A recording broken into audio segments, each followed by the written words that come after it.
Welcome to Survivors Talk with your host, April Jackson Hunter.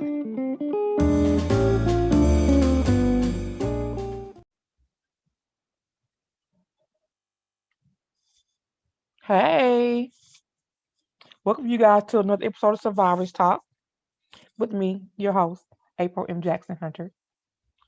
If you're not familiar with who I am April M. Jackson Hunter. I am the author of Mercedes Closet, Keeping Deadly Secrets. I am also the founder and the president of Mercedes Closet Incorporated, which is a nonprofit geared to empowering survivors in the LGBTQ community. Tonight on Survivors Talk, we have with us in the house a guest, my beautiful wife, Tammy Jackson Hunter. So I'm gonna give her a chance to express who she is to you guys before we get started.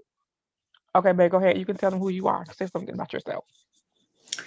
I'm Tammy Jackson Hunter, the wife of April Jackson Hunter, and you know, I'm a domestic violence survivor too. I've been through a lot of stuff and a relationship before I met my wife with my ex girlfriend. She took me through a whole lot of stuff. When I say took me through it, she put a knife to my throat. She put sugar in my tank in my truck. She flattened my tires, bust my windshield. She was just very controlling, wanted to be very controlling, but because she couldn't control me, I'm not that one to try to hear that. I don't try to control you. I don't expect you to try to control me. And she was very controlling, wanted to be anyway. And she would get mad over nothing. She always thought somebody was cheating when the truth of the matter was she was the one cheated on me. And I didn't even know. Everybody knew but me. You know what I'm saying? And when I found out, it crushed my heart. I ain't gonna lie, because I didn't expect that. And just the way she did it, it was kind of crazy, but it is what it is. It made me a stronger person, and all the stuff I went through with her made me see and not want to deal with people like that. I seen it before it even got to me. When I met people, I already seen it, and it was something she taught me to look for what I don't want to deal with, and I appreciate her for that on that level because it made me find my perfect wife. She ain't perfect, but she perfect for me. And I domestic violence is not a game. I mean, me and my ex girlfriend, we didn't fight, but her doing the craziness she did and always blaming me for cheating and want to look at my phone and do all kind of craziness. That was just, I never looked in her phone, didn't want to look in her phone. I'm not that type of person because I feel like whatever you do, you do. If that's what you want to do, then that's what you do. Everything done in the dark come to the light. I wasn't cheating on her. I didn't cheat on her ever, honestly. But she always told me, "Oh, you cheating. I'm working. I'm busting my ass. I'm working two jobs, but I'm cheating." You go figure. But she home all day and night by herself, not working. She the one was cheating when it got down to it. But hey, it is what it is, and she got what she deserved. I'm gone. She gone. I ain't gotta deal with her no more. And the last draw when she did what she did on Facebook and then called my job and try to get me fired from my job, and that was it for me. I was done with her. She made my decision very easy for me to say, I want to be with my wife. You know what I'm saying? Because it was, a situation. I wasn't in a relationship with either one of them, but I was dealing with both of them, but we wasn't committed. I wasn't committed to either one of them. So I was really tossing up, which one that I really want to be with. she just made it that more easier for me to be with who I really wanted to be with. So yeah, that's me. That's my story. I'm sticking to it. No, but that's me. And, I married this beautiful woman. You know, That was such a long introduction. I'm, I'm I was just sorry. playing. Hey, Hey, it's normally, okay, listen. Normally, I don't talk. Normally, I'm quiet. right? I'm talking now. That's the whole point of the for us to All right, co-interact. huh? That was the whole point for us to co-interact on here. So you And that's guys fine. tonight on Survivors Talk, me and my wife will come together as a team, talk about some stuff and to be candid about some things that need to be candid about. And tonight, this topic on Survivors Talk is we're talking about the love, being in love with your abuser, because in actuality, domestic violence is not all about the violence. It's not all about the hitting, the fighting, the mental and stuff. Sometimes you we do love each other, and it's hard for people to say to give up on, let's say, 10 years of somebody who you love for 10 years, even though it's a toxic relationship. You do love them, and this is what we're here to talk about tonight on Survivor Talk. Being in love with your abuser. So, what are your thoughts on just being in love with your abuser? I mean, my thoughts on that. Being in love with your abuser, it's hard to get out of that situation when you in love with your abuser because you in love with them. It's not that you just love them, you're in love with them. And when you're in love with somebody, it's not easy to just walk away. So when you, with me being in love with my abuser, even though I knew and I seen the craziness in her, because I was in love with her, I didn't want to just walk. It wasn't easy for me to just walk away. It was hard, but I knew once my tire got tired, that's when I knew. You know, when you in love with somebody, you thinking, well, they're gonna change. They're just mad right now. It'll pass over in a minute. They'll calm down and everything will be good, and it does. It does calm down and it passes over, but it's gonna happen again, and it's gonna happen again and again and again, and it's up to you to get the strength up to leave out of that bad situation. You know it's a bad situation, but because you so in love, that's what happens. You stick and stay.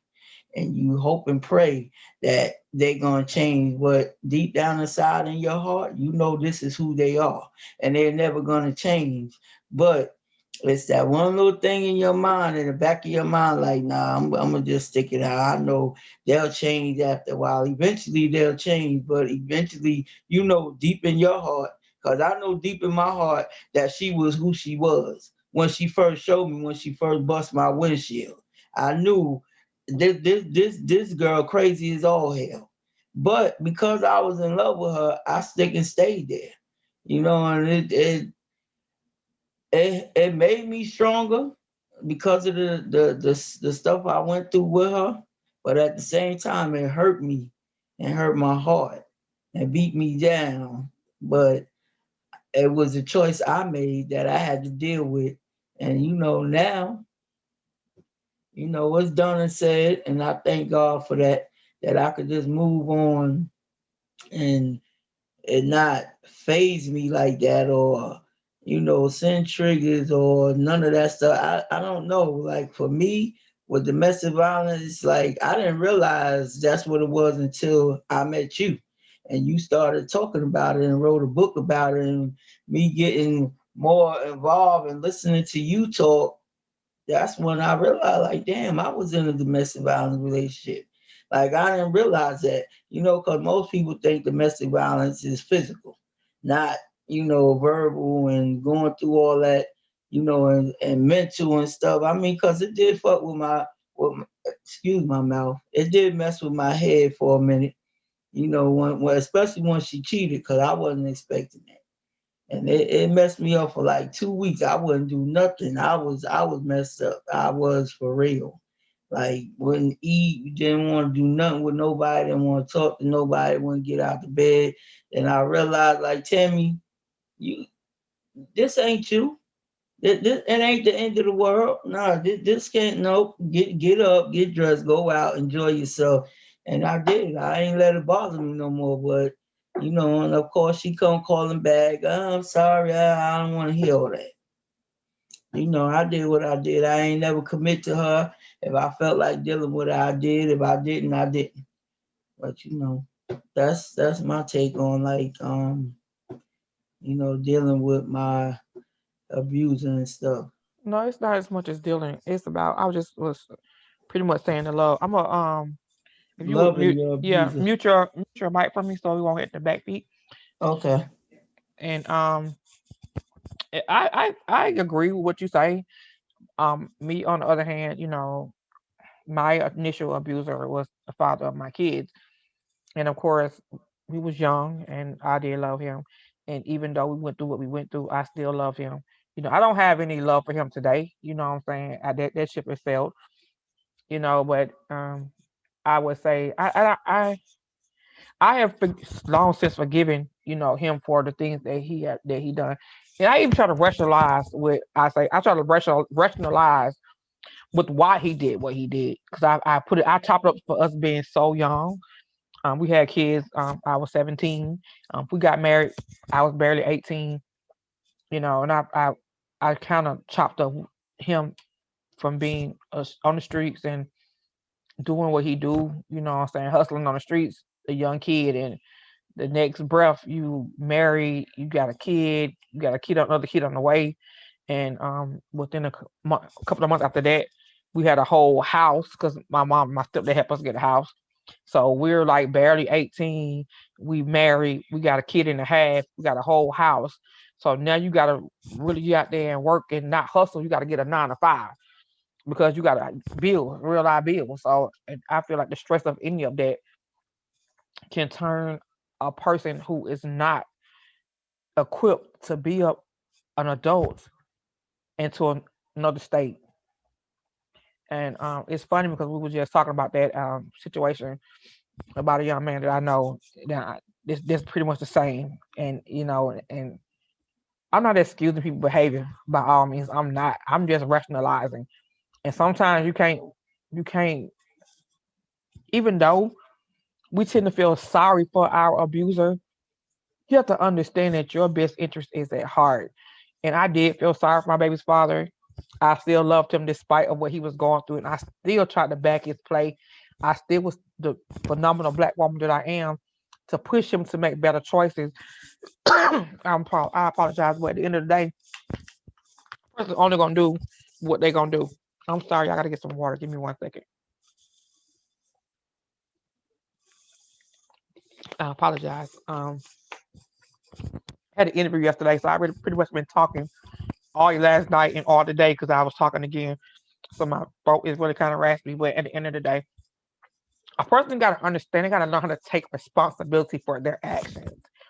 And I get it. I get you can't handle your stress well. I get you're not used to being a father, a husband. You know what I'm saying, a worker. And I get you're stressed out. You got to learn how to take responsibility for your actions. At some point, you can understand. Okay, I get it. You fucked up. One time, I get it. The second time, the third time, the fourth time, this become repetitive behavior. So sometimes, hey, it is what it is. Chop it up to losses. It's okay. We didn't work out, but you're not going to keep doing this to me. How do you feel? You can unmute, babe, so you can talk.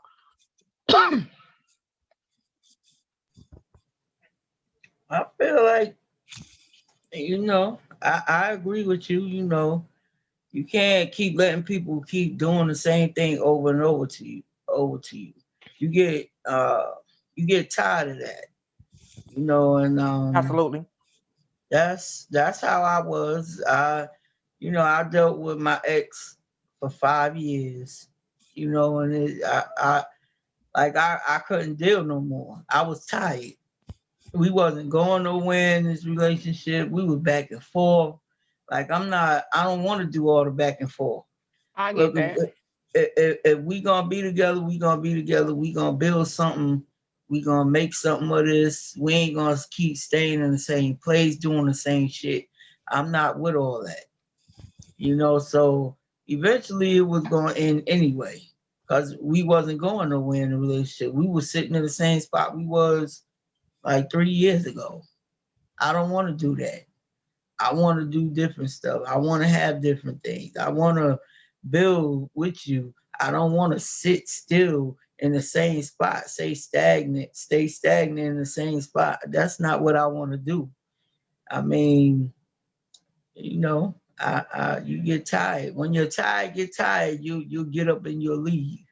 It's not easy for everybody, and I get that it was that easy for you, and I can speak from experience.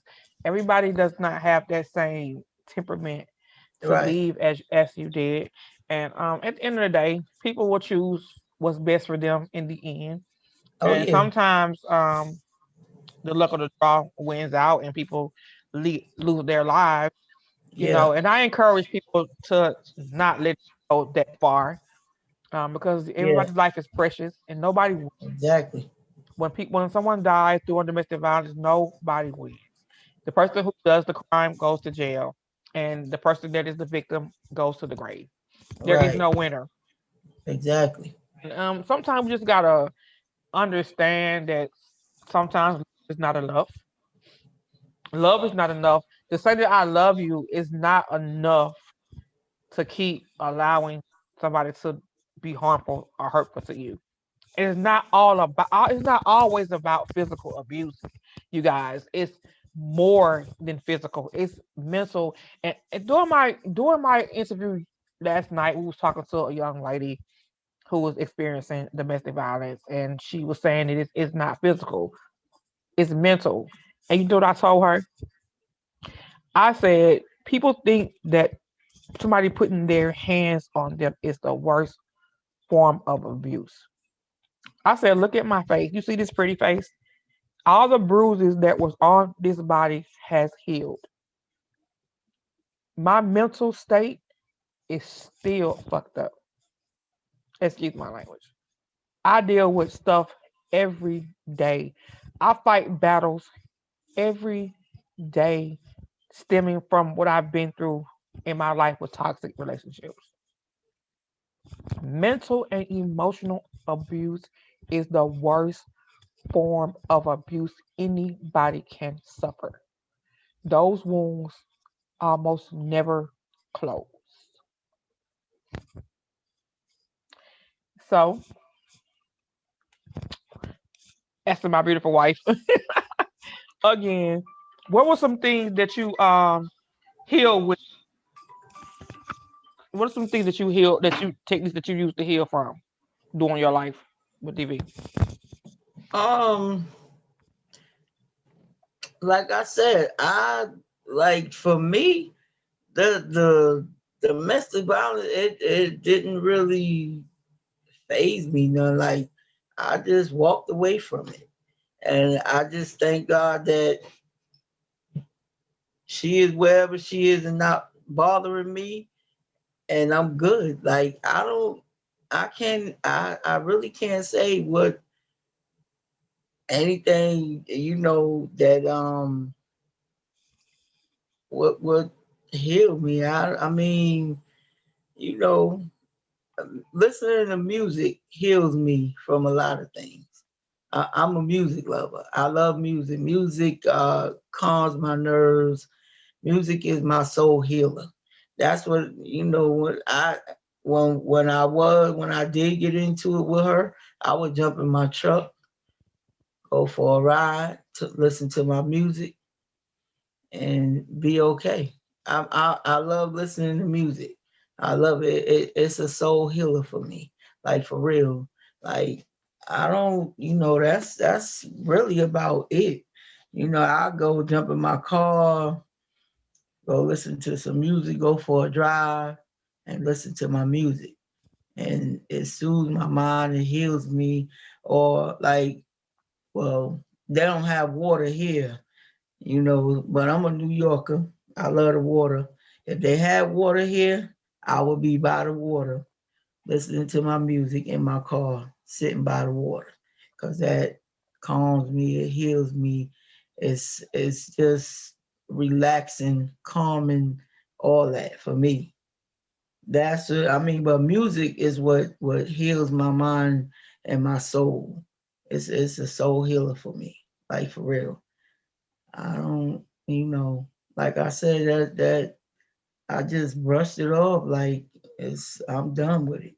I don't have to deal with it no more. You hear me say when we talk about a situation, and I'll be like, man, I'm glad I don't have to deal with that anymore because I'm with you. We don't have to go through that. And I appreciate you for that. And I thank you for that. And I truly thank God for sending you my way. For I real. think it's a different experience with you. I truly, I mean, I've been in toxic relationships, and I'm like I said, I'm thankful for you as well because I've experienced my share of toxicity in my life, and it's just it's been a journey with us. I'm not to say it's been a learning experience. We both have experienced some things, and we both brought baggage from other relationships. But this has been a learning experience for me as well as you, and it's like a give and take. We do argue. We're a couple, and then we go through that stuff Yes. too. We But are it's not perfect. but it's just like it comes a point where you have to talk. You have to learn how to talk and communicate with each other. Yes. And Exactly. some techniques I've used to go through my I journal. Mm-hmm. I would encourage anybody to journal. At the end of the day, to just to get their thoughts down and clear their mind. You know, I like listening to music as well. I like to go walking just to clear my head. Just some things just to get yourself back to being you. And we still didn't finish the talking about with your abuser. We kind of got off subject. We do that. We do it a lot. But it's just it's hard. It is hard. You know, loving someone How that's was it? How was it for you dealing with, being in love with your abuser? I was just saying like it's hard. It's hard when you really do love someone and they're being harmful to you and you know they have the potential to change and you want them to change and you pray that they change, but Mm-hmm. it's hard being in love with your abuser Yep. because it's like a yo-yo Mm-hmm. because they pull you in only to hurt you and push you out. They Mm-hmm. pull you in only to hurt you and push you out. Yep. And Yep. then sometimes you just gotta just cut the string and just fall. Yeah. Just you have to. Because if you don't, you're gonna keep going through the same cycle over and over and over until your tired gets tired. And ain't no telling when that's gonna be. Like it, you never know when you're gonna just say, you know what, I'm done. It's over. I can't deal no more. You know, it might be years. Like I was dealing with it for 5 years. Like until my tire got tired. But like I say, if you don't move, God gonna move you. Where you don't never want to even deal, you ain't even gonna look back. And that's what happened to me in the situation with my ex. He just he had her do some real crazy where I never want to look back. I'm never gonna look back. And that's what sometimes if you don't move and he giving you all the signs, showing you, putting you through all this and that, and you still trying to stay, he gonna make it where something drastic, something not drastic, but something really, really bad gonna happen, and you gonna leave because you don't have a choice, and you really, really tired now. Your tired is really tired, and you're not even gonna look back. Cause for me, I don't even look back. I don't. It is what it is right now for good, forever. I'm done. I once that happened, I knew I was done. I'm like, nah, I'm good. And sometimes you just gotta say thank you, God, for doing it. You know, it's it's something bad that happened, but in the end, it helped you. Mm, It helped you help I feel yourself. that. It helped you help yourself. I Cause feel that. you would never moved if that didn't happen. If that didn't happen, what she did, I'll probably still be we probably wouldn't be married. You feel me? And that is, it is sometimes the course of life takes its own toll because we did Yeah, go through some, and neither one of us wanted to be in a serious relationship when we first met each other. We wasn't exactly. thinking about, you know what I'm saying, being in a serious relationship. We were doing our own thing. And Right. I feel like life happens for a reason because this is what we were destined to be. And it is what it Exactly. is. Yeah. And it works out in the end. Yes, it does. It all worked out in the end. And for So the I think this little thing we got going on can really work for us. I'm glad that we had the opportunity to sit on the chat. This is just a our first episode, you guys. We just wanted to see how we look on the screen together and how we sound together. This is trust me, our it's gonna pre be more of our pre-test run, and we thank you guys for joining us in the house for this. And I really think this is gonna be a normal fit for us. yeah, I And you like it. guys, I we do love it. have a virtual support group meeting that we do every second Saturday of the month. It's like what is it going to be on today? This week? I'm not sure this month.